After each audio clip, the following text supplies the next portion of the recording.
Hello friends, আমি তনুশ্রী। আমার রান্নাঘরে প্রতিদিনের মতন আবার একটা রেসিপি নিয়ে হাজির হয়ে গেছে। আমার রেসিপিটা দেখার জন্য সবাইকে জানাই স্বাগত। রেসিপিটা দেখে যদি ভালো লেগে থাকে তাহলে প্রতিদিনের মতন একটা ভালোবেসে লাইক, শেয়ার, সাবস্ক্রাইব করে দেবে। তোমরা কেমন আছো? আশা করি তোমরা ভালোই আছো। তোমাদের ভালোবাসায় আমিও ভালো আছি। দেখা যাক তাহলে আজকে রেসিপিটা কি। আজকে রেসিপিটা হচ্ছে চিকেন বানাবো। Chicken recipe. চিকেনের রেসিপিটার নাম হচ্ছে চিকেন কড়াই। তার জন্য দেখো, কড়াই চিকেন করার জন্য কি কি লাগছে। চিকেনটাকে ভালো করে ধুয়ে নিয়েছি, আর খুব একটা বড় বড় না, একটু ছোট ছোট মিডিয়াম সাইজেরই কেটে নিয়ে এসছে। তার সাথে মশলার থালিতে সব গুছিয়ে নিয়েছি। দু রকম পেঁয়াজ কেটেছি, দেখো ঝিরিঝিরি করে পেঁয়াজ কেটেছি। এখানে কিউবের মতন করে পেঁয়াজ কেটে নিয়েছি। ক্যাপসিকামও পেঁয়াজের মতন কিউব করে কেটে নিয়েছি। টমেটো কেটেছি বড় বড় করে। আদা রসুন বেটে নেব। লঙ্কার গুঁড়ো বাটির মধ্যে নিয়ে নিয়েছি। দেখো একটা গোটা মশলা, গোলমরিচ, গোটা গোলমরিচ আর লং, এলাচ, দারচিনি। এদিকে প্লেটে দেখো আর একটাও মশলা নিয়ে নিয়েছি। সাদা জিরে, ধনে, শুকনো লঙ্কা আর একটা তেজপাতা। তার সাথে এই যে কাসুরি মেথি। তার সাথে তো নুন, হলুদ, সব তেল সবই লাগবে। দেখো তাহলে রেসিপিটা করছি। গ্যাস অন করে খালি কড়াই বসিয়ে দিয়েছি। খালি কড়াই গরম হয়ে গেছে।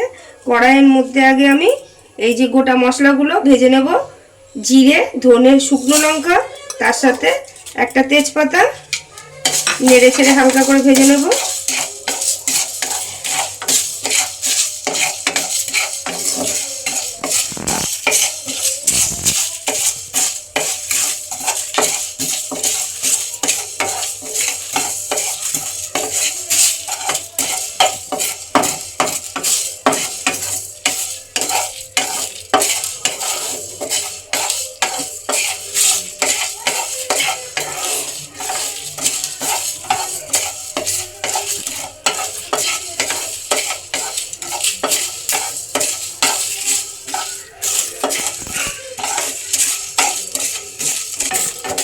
ভাজা হয়ে গেছে, এবার আমি নামিয়ে নেব। নিয়ে মিক্সিতে গুঁড়ো করে নেব। আবার খালি কড়াই বসিয়ে দিয়েছি। এবার লং, এলাচ, দারচিনি, গোটা গরম মশলা, তার সাথে গোলমরিচ নেড়ে ছেড়ে একটুখানি ভেজে নেব। ব্যাস, নেড়ে ছেড়ে গোটা গরম মশলা আর গোলমরিচটা ভাজা হয়ে গেছে। এটাও নামিয়ে নেব।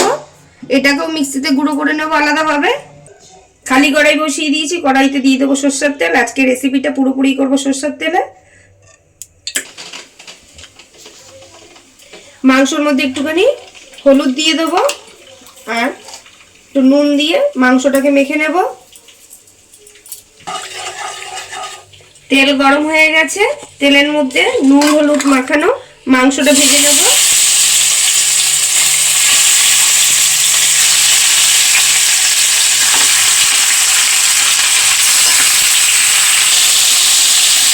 মাংসটা ভাজা হয়ে গেছে। নুন, হলুদ দিয়ে মাংসটাকে এবার আমি তুলে নেব।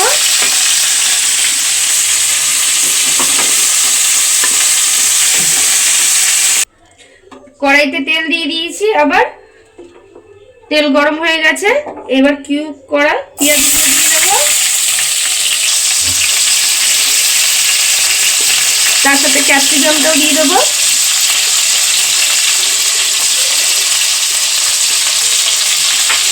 একটুখানি নুন দিয়ে ভেজে নেবো হালকা করে পেঁয়াজ আর ক্যাপসিকামটাকে।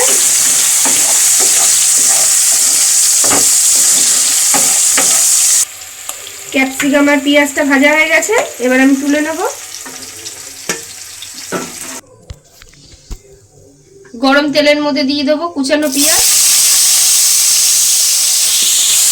পেঁয়াজটার মধ্যে একটু নুন দিয়ে ব্রাউন করে ভেজে নেব। পেঁয়াজটাও ব্রাউন করে ভাজা হয়ে গেছে।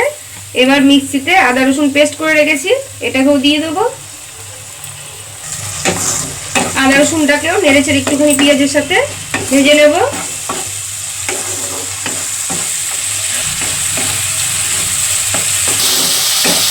আদা রসুনটা ভাজা হয়ে গেছে, কাঁচা গন্ধও চলে গেছে। এবার টমেটো কাটাটাও দিয়ে দিলাম, তাও নেড়ে চেড়ে ভেজে নেব।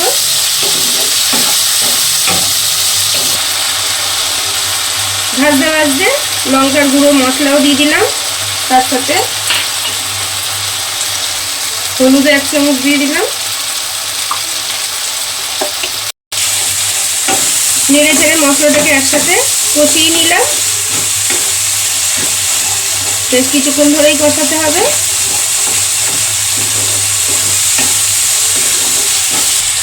দেখো মশলা থেকে সুন্দর তেল ছাড়তে শুরু করে দিয়েছে, তার মানে মশলা কষানোটা ভালোই হচ্ছে। এবার মশলা তো কষাতে কষাতে এবার আগে থেকে যে কিউব পেঁয়াজ আর ক্যাপসিকাম দিয়ে দেবো ভাজা।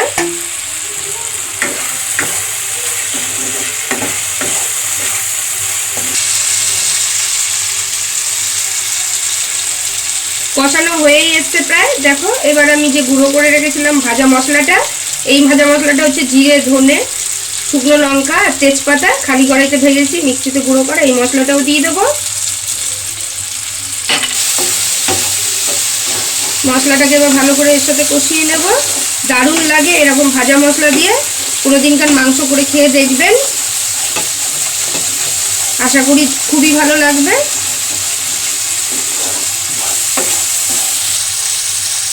মশলা দিয়ে কষানো হয়েই গেছে মশলাটাকে ভালো করে। এবার যে ভাজা নুন হলুদ দিয়ে মাংসটা চিকেন সেটা দিয়ে দেবো, দিয়ে ভালো করে কষাতে থাকবো।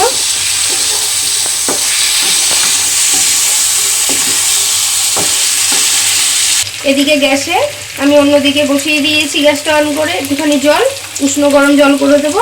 মাংসটা কষা হয়ে গেলে, মাংসটা কষা হয়েই এসছে প্রায়।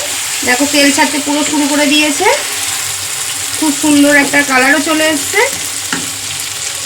গোটা 4টে কাঁচা লঙ্কা দিয়ে দিলাম, তোমরা চাইলে নাও দিতে পারো, ঝাল যেরকম খাবে সেরকমই দেবে। কাসুরি মেথিতে একটুখানি হাতে ঘষে দিয়ে দিলাম, দিয়ে একটুখানি হালকা করে নেড়ে ছেড়ে কষিয়ে নেবো। কষানো তো হয়েই গেছে, এদিকে উষ্ণ গরম জলও হয়ে গেছে, দিয়ে দেবো। খুব একটা জল দেবো না, অল্প করেই জলটা দেবো।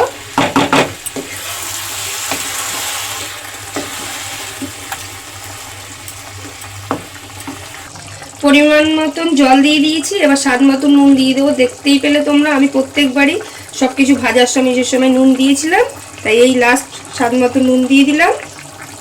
ব্যাস একটু নেড়ে ছেড়ে মিলিয়ে নেব। কিছুক্ষণের জন্য আমি ঢাকা দিয়ে গ্যাসটা লো ফ্লেমে করে রেখে দেবো। মাংস যেটুখানি সেদ্ধ হওয়া বাকি পুরোপুরি হয়ে যাবে ভালো মতন। বেশ কিছুক্ষণ হয়ে গেছে, ঢাকা দিয়ে রেখেছিলাম, মাঝে মাঝে তো একটুখানি নাড়িয়ে দিতেই হবে, নাড়ে নিচে তো লেগে যাবে। ব্যাস তৈরি হয়ে গেছে কড়াই চিকেন। নামানোর আগে এই যে ভাজা গরম মশলা, তার সাথে গোলমরিচের গুঁড়ো একসাথে ভেজে যে গুঁড়ো করেছিলাম গুঁড়োটাও দিয়ে দেবো। ব্যাস রেডি। গরম গরম দারুণ লাগে, পরোটার সাথে, রুটির সাথে, ভাতের সাথে ভালো লাগে, কিন্তু বেশি ভালো লাগবে পরোটা রুটির সাথে। একদিনকার করে খেয়ে দেখতে পারো, আশা করি ভালোই লাগবে। খুব সুন্দর সেন্ট বেরিয়েছে। আমি তো বলেই থাকি আমার রেসিপি দেখে একদিনকার তোমরা করে খেও, আর কেমন হয়েছে কমেন্ট করে সেটাও জানাবে। আর এইভাবে পাশে থেকো, যাতে তোমাদের কাছে আমি প্রতিদিন একটা করে ভালো রান্নার ভিডিও নিয়ে আসতে পারি। ভালো থাকবে, সুস্থ থাকবে। Thank you.